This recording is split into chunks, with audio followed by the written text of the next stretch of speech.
नमस्कार दोस्तों, BCom part first second की ऑनलाइन क्लासेस में आपका हार्दिक स्वागत है। दोस्तों, आज जो हम अध्ययन करेंगे वो है बीकॉम पार्ट सेकंड का जो पेपर सेकंड है कॉस्ट अकाउंटेंसी, उसका कॉस्ट अकाउंटेंसी में जो हमने अब तक पढ़ लिया आपका फर्स्ट यूनिट का मटेरियल कॉस्ट कंट्रोल पढ़ लिया हमने।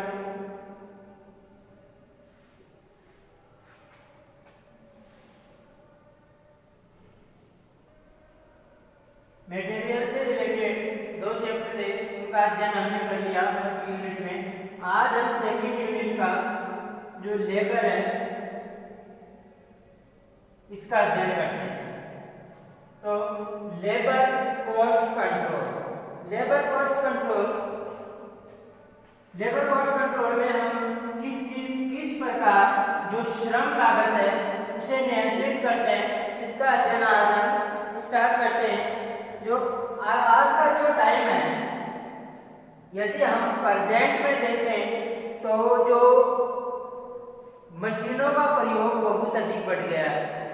अर्थात हम कह सकते हैं कि जैसे जैसे टेक्नोलॉजी में प्रगति हुई है या फिर टेक्नोलॉजी में विस्तार हुआ है, वैसे वैसे श्रम की जगह आप किसको प्रयोग करने लगे हैं? मशीनों को।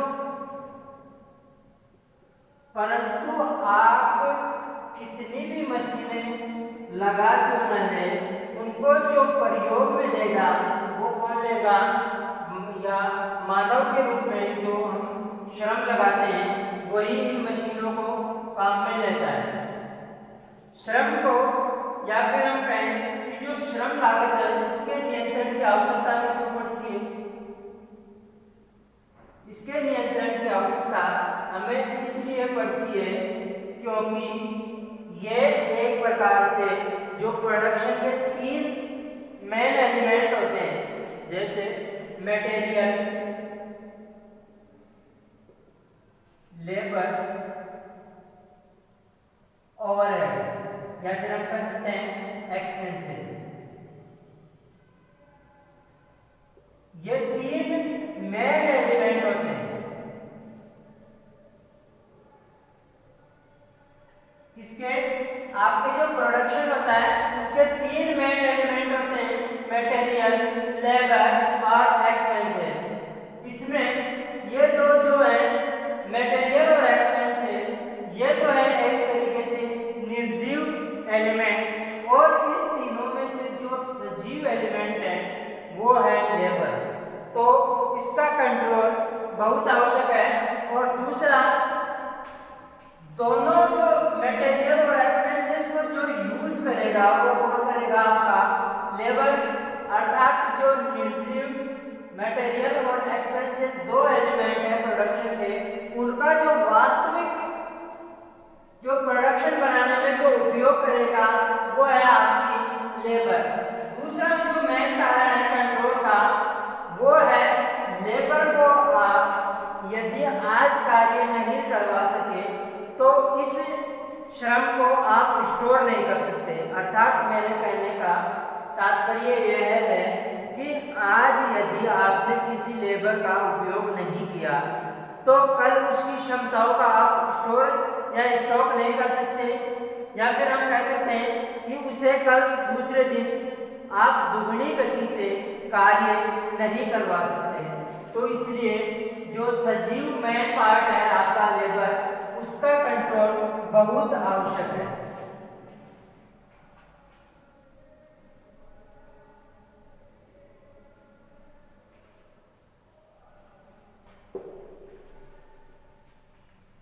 और यदि आप जो लेबर को कंट्रोल करोगे, या फिर हम कह सकते हैं कि जो लेबर कॉस्ट है,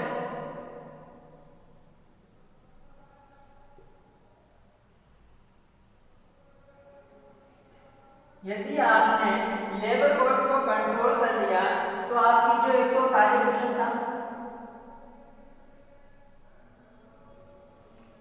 कार्यकुशलता में वृद्धि होती है, और आपकी कार्यकुशलता और कार्य क्षमता कार्यकुशलता यानी काम करने की जो स्पीड है वो लेबर की अच्छी होती है और व्यवसाय जो प्रेजेंट कैपेसिटी है उससे अधिक उत्पादन कर पाता है। तो जो आपकी इनडायरेक्ट रूप से क्या काम हो जाती है कॉस्ट। तो इस प्रकार आपको लेबर को कंट्रोल करना बहुत आवश्यक है, या फिर मैं कह सकता हूँ जो लेबर कॉस्ट है उसका नियंत्रण बहुत आवश्यक है। तो आप लेबर कॉस्ट को नियंत्रण करने के लिए लेबर कॉस्ट को नियंत्रित करते हैं, उसकी अकाउंटिंग की जाती है। उसके स्टेप्स हैं,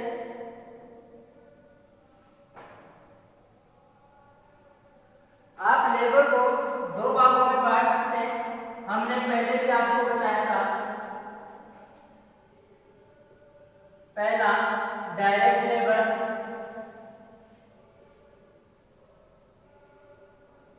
और दूसरा इनडायरेक्ट लेबर।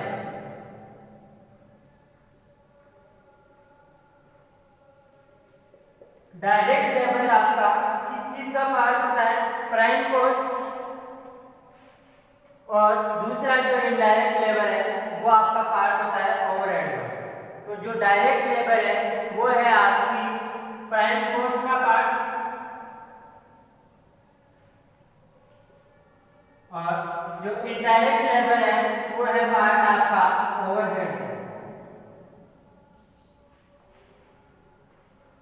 जो आप श्रम लागत है, लेबर कॉस्ट कंट्रोल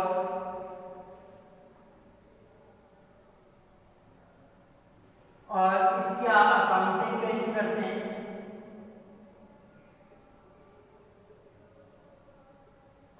इसकी अकाउंटिंग और इसको नियंत्रित करने के जो स्टेप्स हैं वो पहली स्टेप है, आप जो लेबर की जो आवश्यकता है उसको नियोजन करेंगे।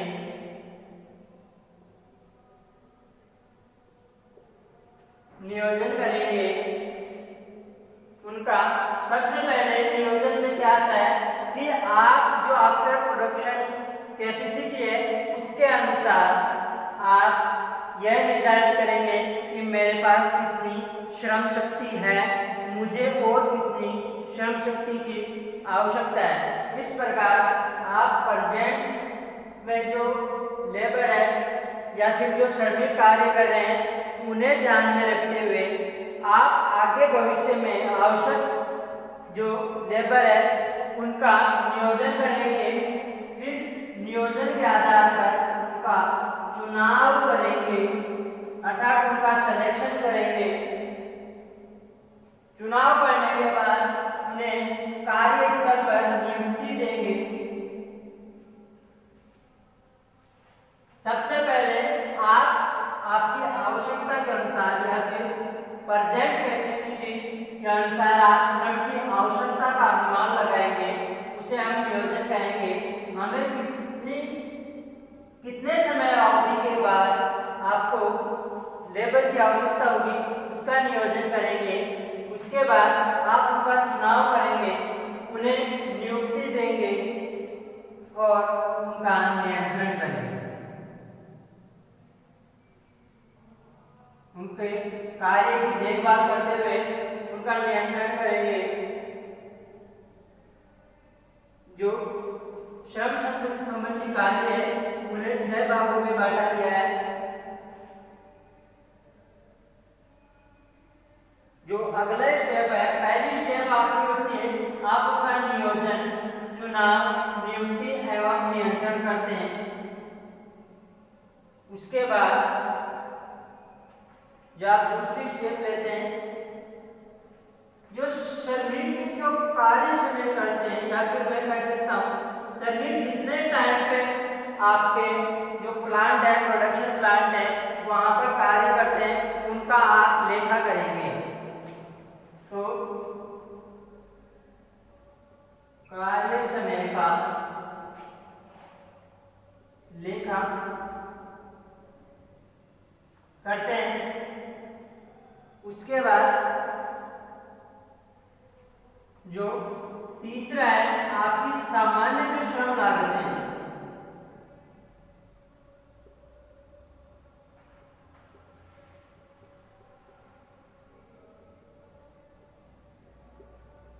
सामान्य श्रम लागतों का आप लेखांकन करेंगे।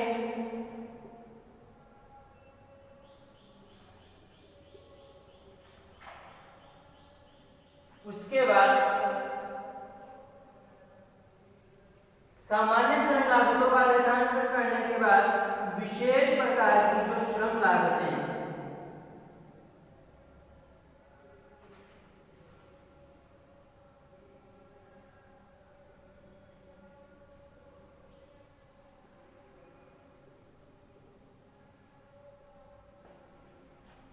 विशेष प्रकार की श्रम लागतों का लेखा करेंगे।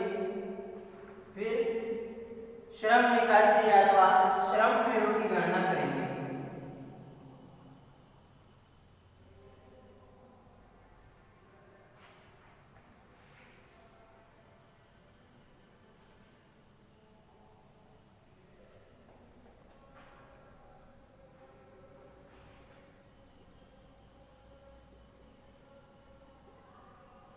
श्रम निकासी या श्रम फेर की गणना करेंगे। आपके जो इस चैप्टर में प्रैक्टिकल पार्ट स्टार्ट होता है यहाँ से, जो 5वां स्टेप है वहां से प्रैक्टिकल पार्ट स्टार्ट होता है। तो हम इसे देखते हैं कि आप श्रम निकासी या श्रम फेरों की गणना कैसे करते हैं। उसके बाद जो आपका अगला है 6वां, वह विशेष प्रकार की श्रम लागतों का एनालिसिस करते हैं और कार्य विधि का अध्ययन करते हैं। तो हम जो अपना 5वां टॉपिक है श्रम निकासी या श्रम फेरों की गणना,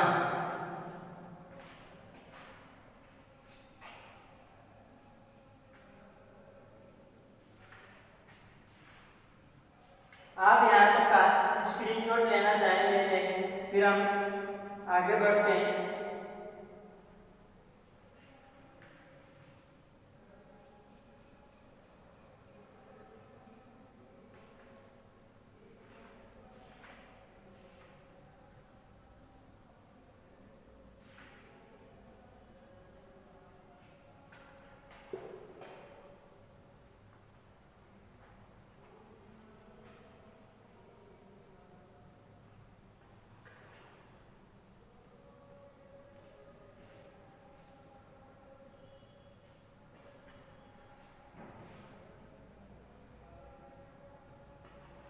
हम जो देखेंगे एनालिसिस ऑफ कॉस्ट ऑफ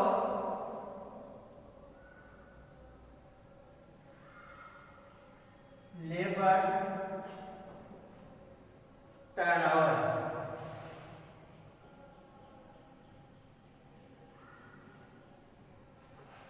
अर्थात आप विश्लेषण करेंगे श्रम फेरों की।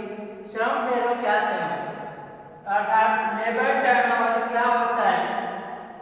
कई बार क्या होता है, या तो मालिक किसी श्रमिक को निकाल देता है, या फिर जो आपका जो श्रमिक होता है वह स्वयं संस्था को छोड़ देता है।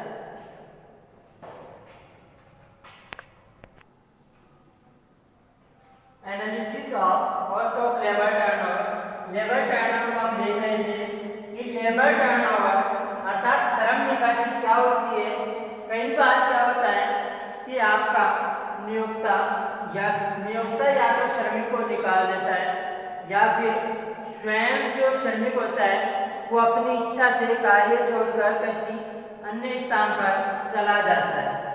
तो जब जो श्रम की जो संरचना है, श्रम की जो संरचना है इसमें परिवर्तन होता है, अर्थात श्रम संरचना में परिवर्तन होता है। तो इसे हम क्या कहते हैं, आपका श्रम निकासी।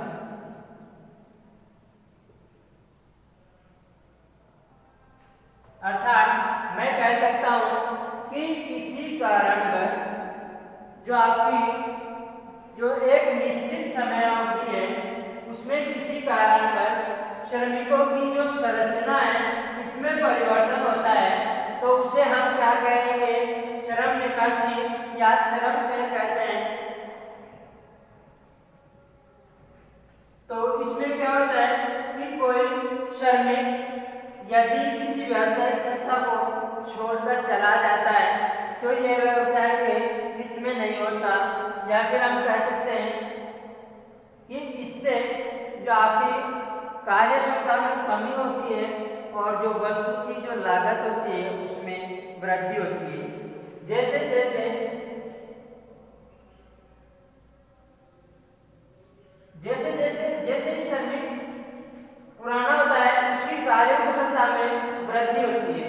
कार्य कुशलता में वृद्धि का लाभ जैसे ही यदि संस्था को मिलने लगता है तो वह यदि अपनी संस्था को छोड़ देगा तो उसकी जो कार्य क्षमता का लाभ किसी अन्य संस्था को मिलेगा और हमें इस व्यक्ति के स्थान पर दूसरा व्यक्ति नियुक्त करना होगा जो इसकी जो कार्य स्थल पर काम करने के लिए कार्य क्षमता कम होगी। तो इसके जो मेन रीजन है वो 3 प्रकार के होते हैं, अर्थात श्रम निकासी या फिर श्रम जो फेर है उसके में जो परिवर्तन है उसके 3 मेन कारण होते हैं। जो पहला है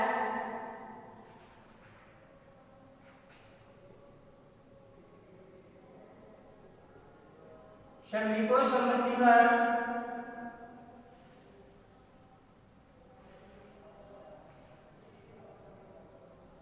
ये प्रथम कारण है। इसमें कई बार क्या होता है जो श्रमिक है वह अकुशल होते हैं, नियमों का पालन नहीं करते या फिर किसी अन्य कारण जिसमें श्रमिकों की कमी होती है तो उन्हें नियोक्ता क्या करता है, निकाल देता है। तो ये कारण आपका श्रमिकों संबंधी कारणों में शामिल किया जाता है। इसमें जो उत्तरदायी होता है वो श्रमिक स्वयं उत्तरदायी होता है।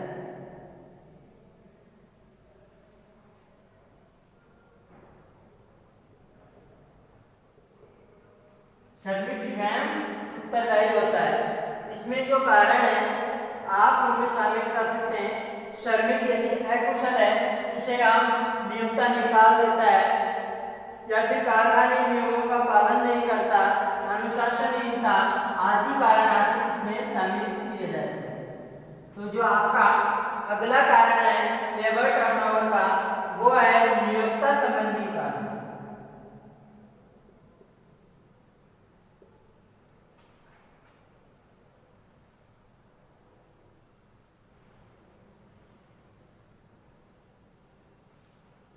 इसमें इस प्रकार की जो श्रम फेर दर है उसमें जो उत्तरदायी होता है वह नियोक्ता होता है।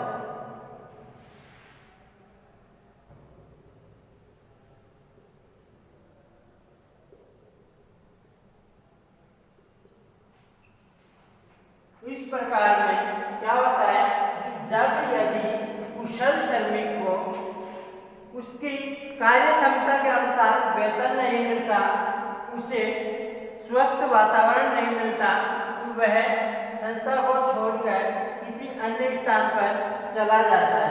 इसमें जो मेन कारण होता है वो नियोक्ता उत्तरदायी होता है। या फिर हम कह सकते हैं कि यदि श्रमिक को उसकी कार्य कुशलता के अनुसार भुगतान प्राप्त नहीं होता, स्वस्थ वातावरण नहीं मिल पाता तो वह अपनी संस्था छोड़कर किसी अन्य स्थान पर चला जाता है तो उसे हम नियोक्ता संबंधी कारण कहते हैं। और तीसरा है आपका आकस्मिक कारण।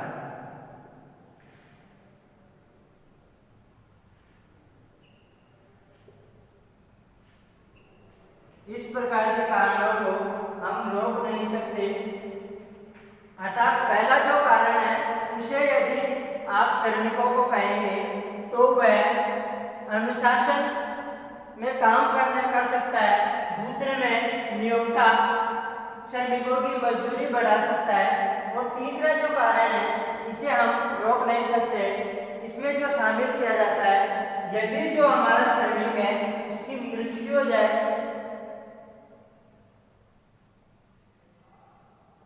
जो यदि श्रमिक की मृत्यु हो गई तो वह संस्था में कार्य कैसे कर पाएगा। तो इस कारण से जो श्रम रिक्त हो जाता है या फिर श्रम की जो संख्या है उसमें परिवर्तन होता है। दूसरा, यदि हमारे यहाँ महिला कर्मचारी कार्य कर रही है और उसके विवाह के कारण उसे अपने पति के निवास स्थल पर जाने के कारण यदि संस्था को छोड़ना पड़ता है तो उसे हम आकस्मिक कारणों में शामिल करते हैं।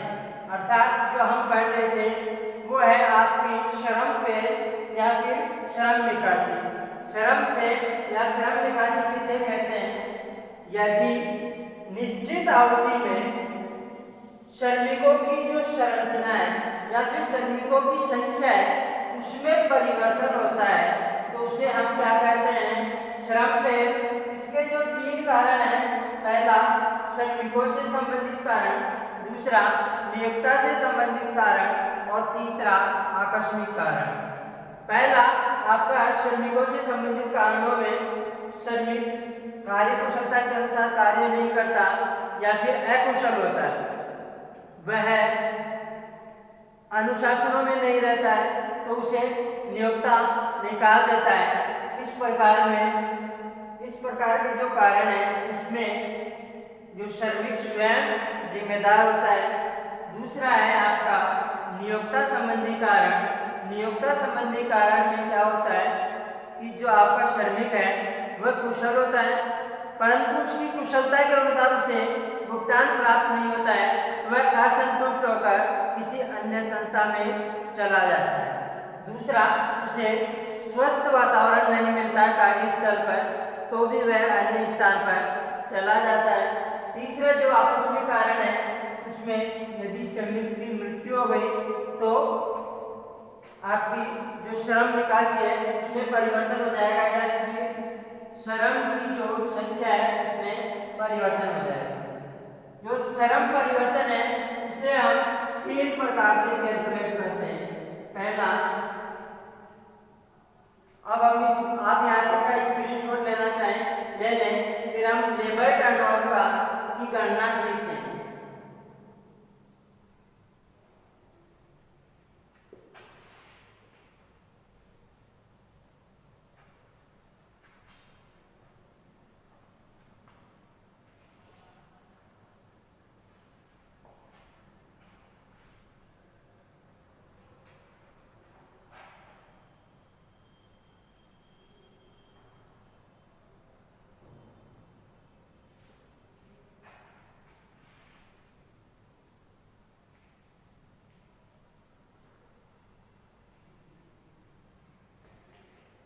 मेजरमेंट ऑफ लेबर टर्नओवर, अर्थात आपकी जो श्रम परिवर्तन की जो दर है उसकी गणना आप कैसे करेंगे।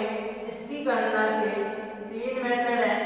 इसमें से जो पहला है आपका पृथक्करण विधि, सेपरेशन मेथड।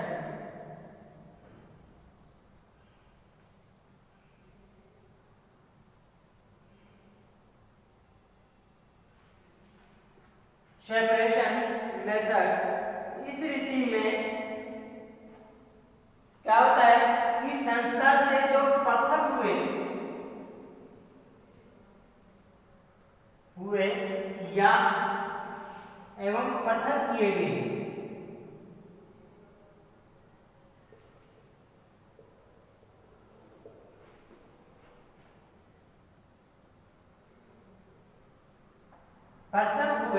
और पृथक किए गए श्रमिकों की संख्या के आधार पर आप जो टर्नओवर निकालते हैं।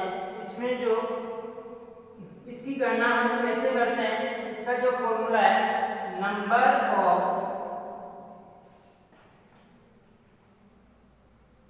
Of workers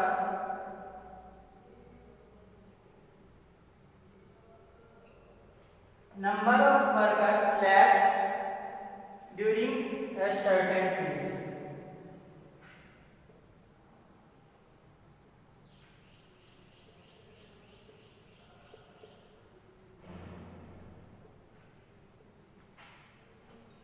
Upon average number of workers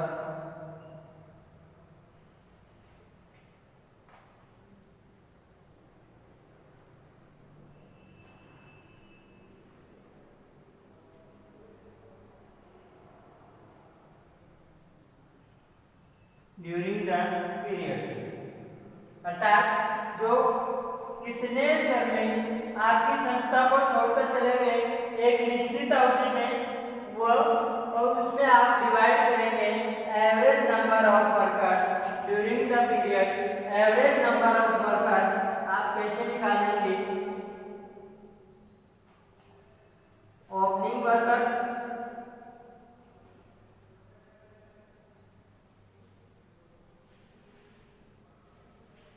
plus closing worker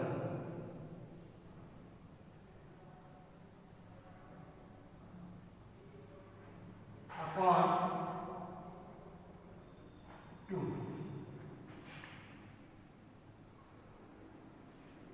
इसका आप स्क्रीनशॉट लेना चाहें ले लें, फिर हम इसका एक इलस्ट्रेशन देखते हैं।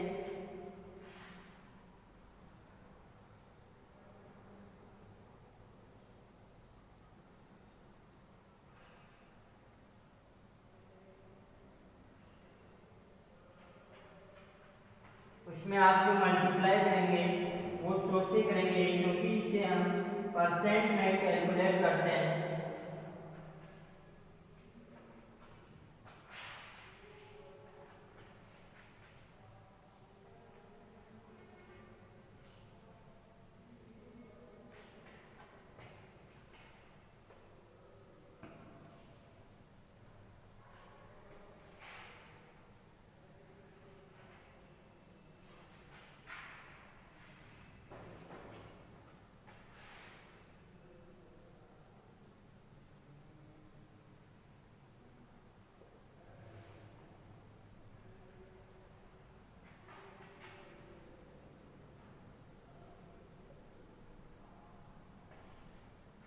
तो इसमें जो आपका इलस्ट्रेशन है वो इस प्रकार से है कि एक प्रोडक्शन हाउस है, उसमें जो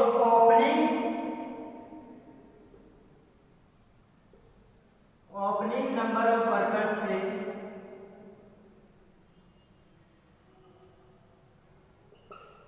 वो तो थे आपके 1500 और क्लोजिंग नंबर ऑफ वर्कर्स थे वो थे आपके 2250। ओपनिंग नंबर ऑफ वर्कर्स 1500 और क्लोजिंग नंबर ऑफ वर्कर्स 2250।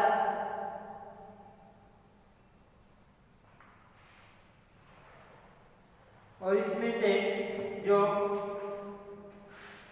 40 जो श्रमिक थे उन्हें संस्था ने पृथक कर दिए।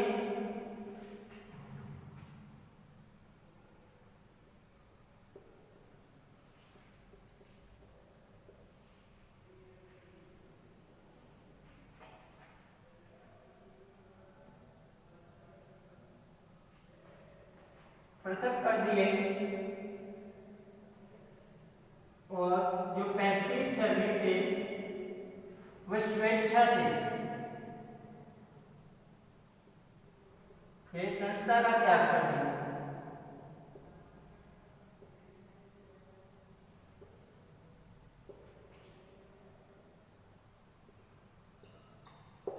ये सूचना है, इसके आधार से आपको जो पृथकीकरण जो विधि है उससे श्रम विकास की दर की गणना करनी है। तो आपको क्या निकालना है?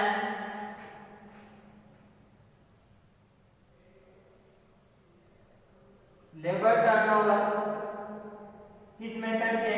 सेपरेशन मेथड से।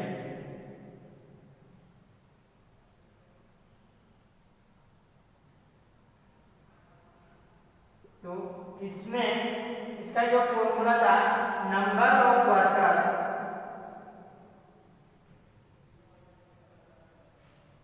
लेफ्ट ड्यूरिंग द ईयर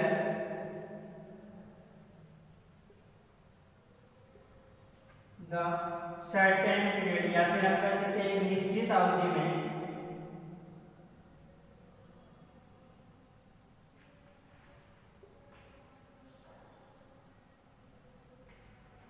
इसमें आप डिवाइड करेंगे average number of workers during the period multiply by 100। तो number of workers left during the year, इसमें आप क्या शामिल करेंगे, 40 तो स्वयं, 35 तो स्वयं संस्था को छोड़कर चले गए और 40 को संस्था ने निकाल दिया।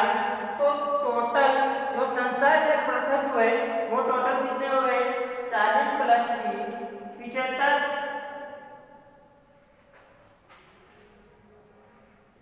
इसमें आप भाग किसका लेंगे, एवरेज नंबर ऑफ वर्कर्स, तो 1500 प्लस 2200, 1500 प्लस 2250 भाग 2, ये आ जाएगा आपका एवरेज नंबर ऑफ वर्कर्स 1875। तो 75/1875 गुणा 100, जो आपका टर्नओवर आएगा वो आएगा 4%, अर्थात जो टोटल है उसका 4% आपका लेबर टर्नओवर है।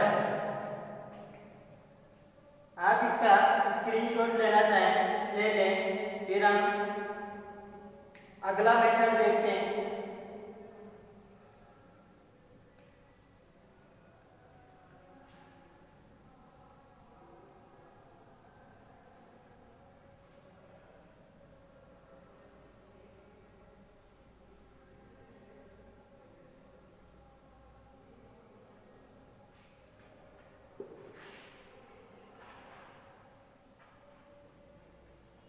जो आपका अगला मेथड है वो है replacement method.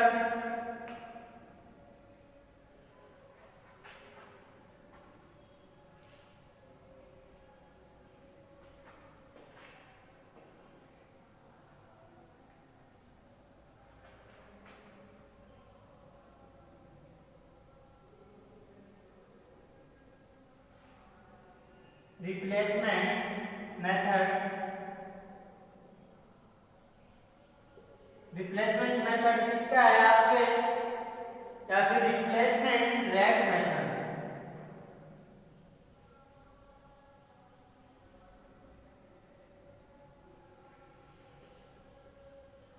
Replacement rate method प्रतिस्थापन दर विधि या रीति, इसे हम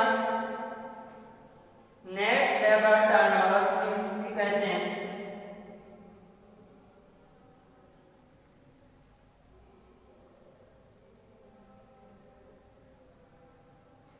नेट लेबर टर्नओवर रेट,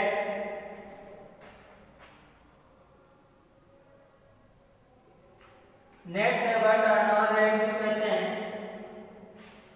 इसे हम कैसे ज्ञात करते हैं, सबसे पहले तो आप क्या करेंगे, एवरेज नंबर ऑफ वर्कर्स निकाल लेंगे और उसमें आप किसका भाग देंगे, आप जो प्रतिस्थापित श्रमिकों की जो संख्या है, रिप्लेस जो वर्कर्स हैं उनमें एवरेज नंबर ऑफ वर्कर्स का भाग दे देंगे, तो आपका क्या आ जाएगा, रिप्लेसमेंट रेट मेथड से labour turnover ratio.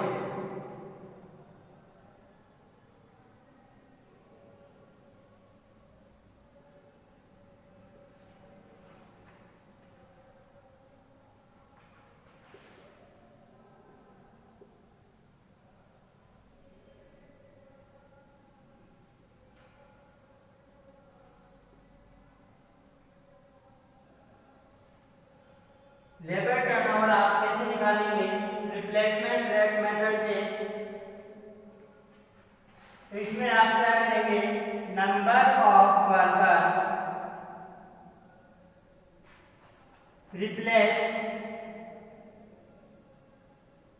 during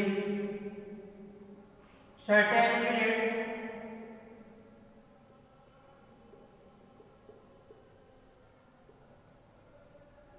upon average number of workers.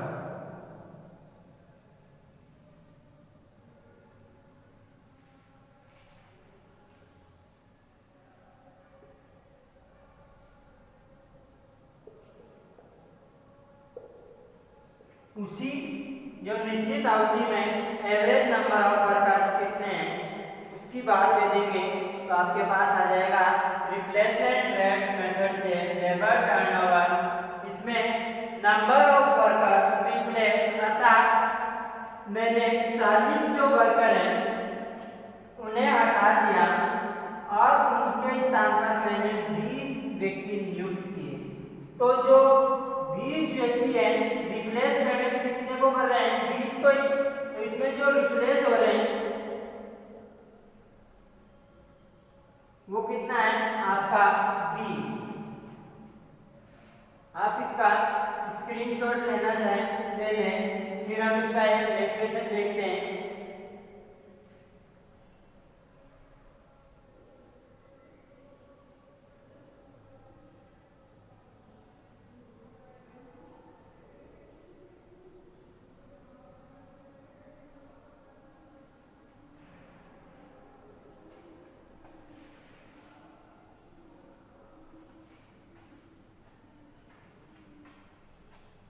अर्थात हटाए गए श्रमिक और उनके स्थान पर लगाए गए श्रमिकों के आधार पर हम रिप्लेसमेंट मेथड से लेबर टर्नओवर की गणना करते हैं। इसमें क्या होता है कि जो आप विस्तार योजना के लिए यदि श्रमिकों की नियुक्ति कर रहे हैं तो उन्हें आप इसमें शामिल नहीं करते हैं। तो हम इसका एक इलस्ट्रेशन देखते हैं। किसी संस्था के जो प्रारंभ में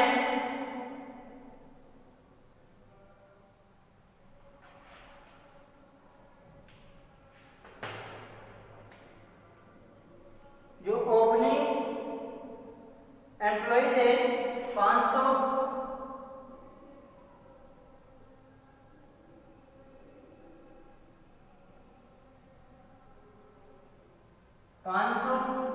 और जो क्लोजिंग एम्प्लॉय थे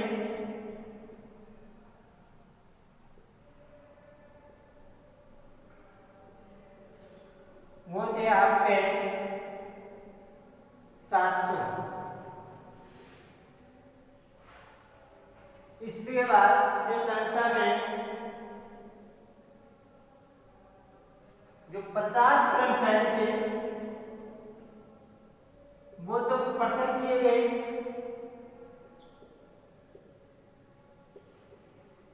और 250 कर्मचारी नियुक्त किए गए।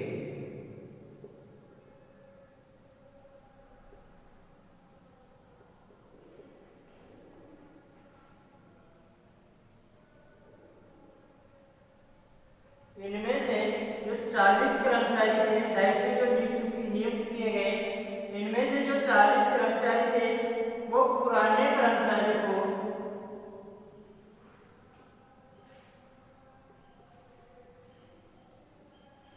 प्रतिस्थापित करते हैं।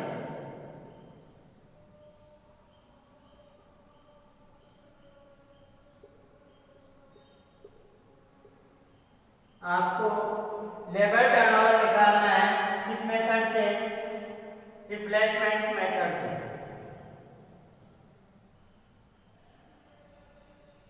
और जो 250 में से 40 तो पुराने कर्मचारियों को प्रतिस्थापित करते हैं और जो शेष 210 रह गए आपके वो विस्तार हेतु नियुक्त किए गए, अर्थात आप प्लांट का विस्तार करें उनके लिए नियुक्त किए गए। तो आपके लेबर टर्नओवर रिप्लेसमेंट मेथड से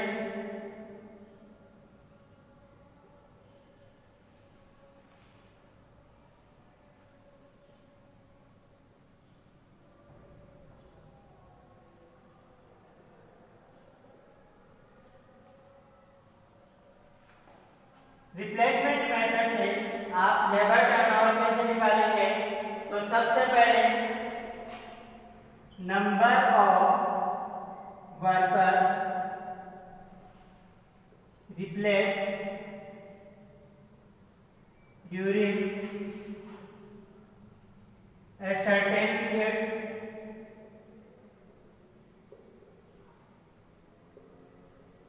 upon average number of workers।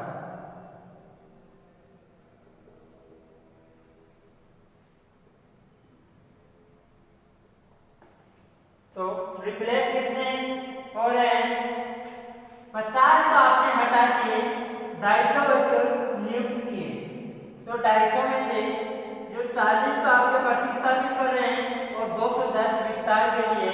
तो आपका जो रिप्लेसमेंट मेथड है इसमें आप विस्तार के लिए जो श्रमिक नियुक्त किए गए उन्हें आप शामिल नहीं करते, तो आपका आ जाएगा 40 जो कर्मचारी है वो रिप्लेस कर रहे हैं, तो 40 upon average number of worker 500 plus 700 upon 2, तो 40 अपॉन 600 गुणा 100, तो जो आपकी रेट आ रही है वो है 6.67%।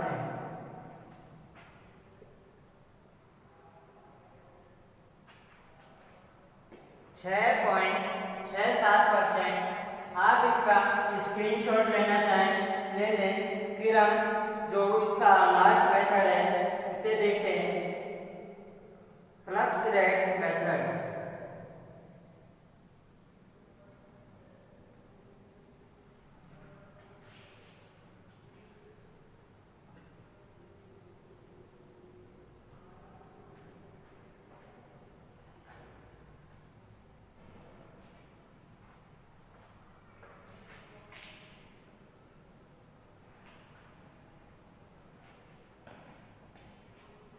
जो तीसरा मेथड है आपका फ्लक्स रेट मेथड, प्रवाह दर नीति।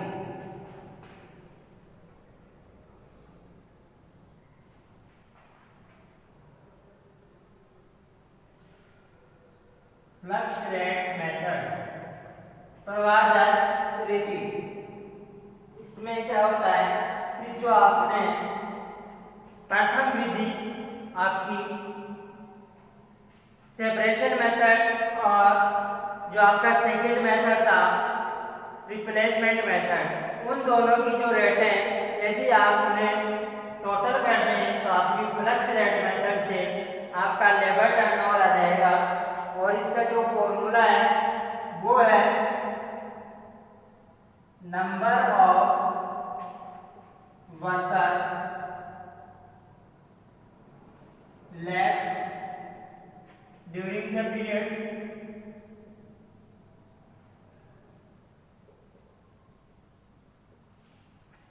plus number of worker replace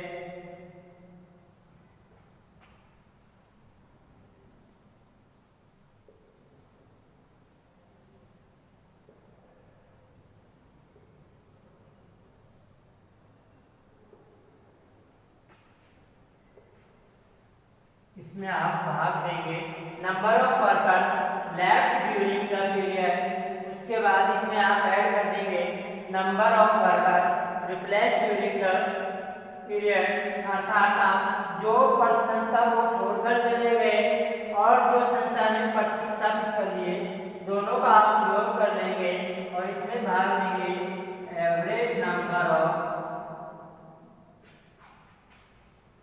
worker multiply 100।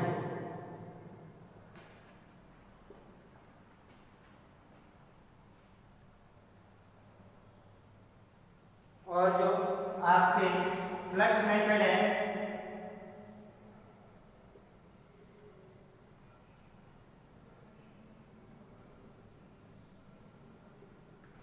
वो बराबर होता है आपका separation rate method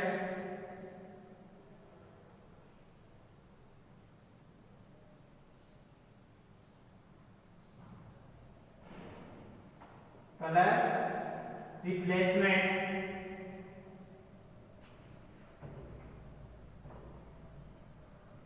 rate method.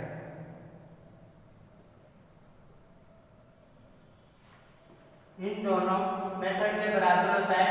तो लास्ट जो हमने क्वेश्चन किए थे उनमें यदि आप सेपरेशन मेथड से और रिप्लेसमेंट मेथड से दोनों को निकाल लें और उनका योग कर दें तो आपकी फ्लक्स रेट मेथड से लेबर टर्नओवर आ जाएगा।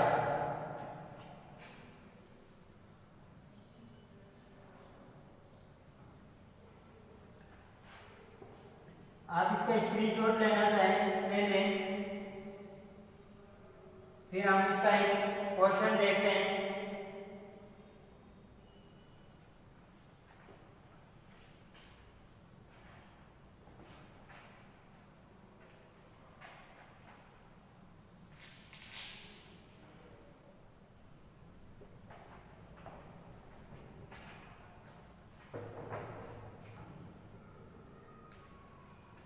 जो कोई संस्था है उसमें जो ओपनिंग एम्प्लॉई है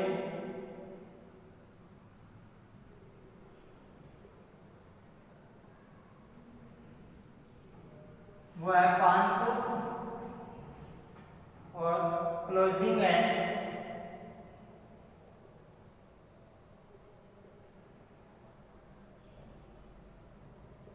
600।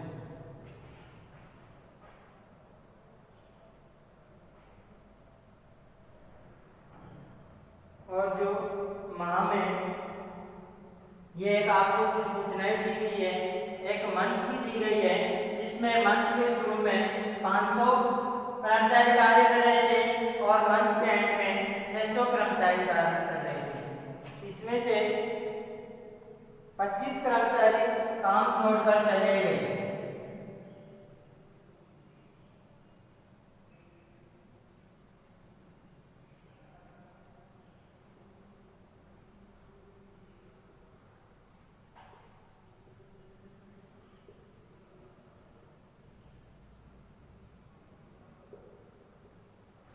पच्चीस कर्मचारी तो काम छोड़कर चले गए और उनके स्थान पर 30 कर्मचारी नियुक्त किए गए।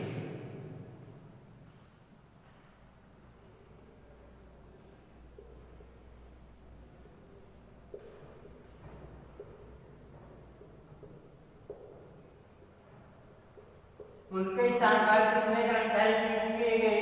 30। और जो शेष कर्मचारी है वो विस्तार हेतु है।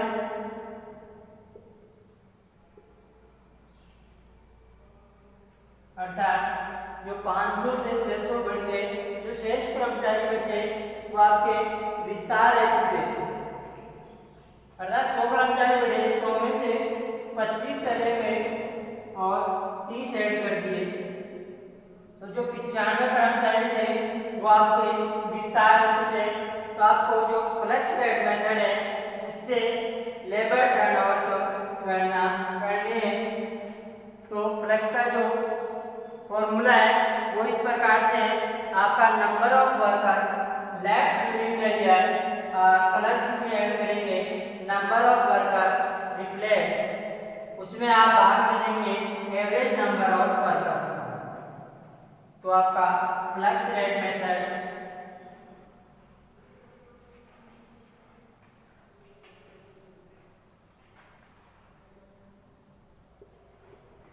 फ्लक्स रेट मेथड, इसमें आप नंबर ऑफ वर्कर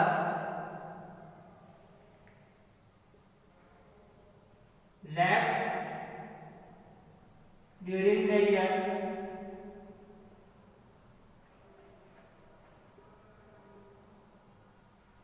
क्योंकि हमें मंथ्स की दी गई है सूचना, और नंबर ऑफ वर्कर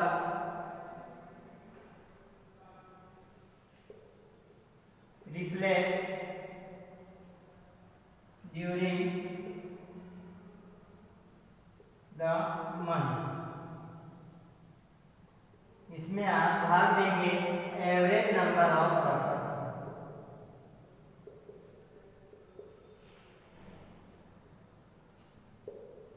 तो एवरेज नंबर ऑफ वर्कर्स कितना है 500 प्लस 600 भाग 2 550।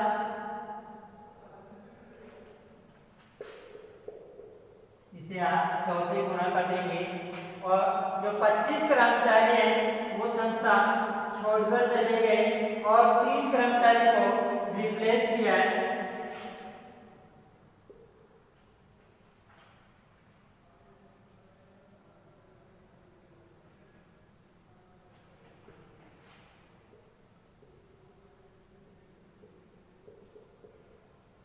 तो आपका जो परसेंट आ गया वो है 10%। यदि आप पहले मेथड रिप्लेसमेंट मेथड से आप लेबर टर्नओवर निकालेंगे तो आ जाएगा 25/550 गुना 100।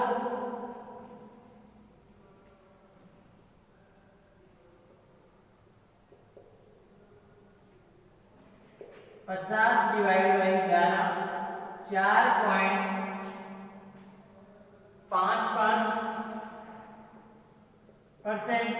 और जो आपका रिप्लेसमेंट मेथड से आप निकालेंगे 30/550 गुना 100।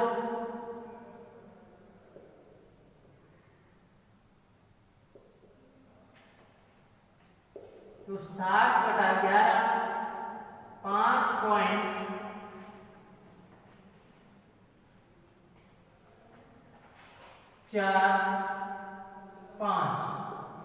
तो ये टोटल कितना हो गया आपका वही 10%।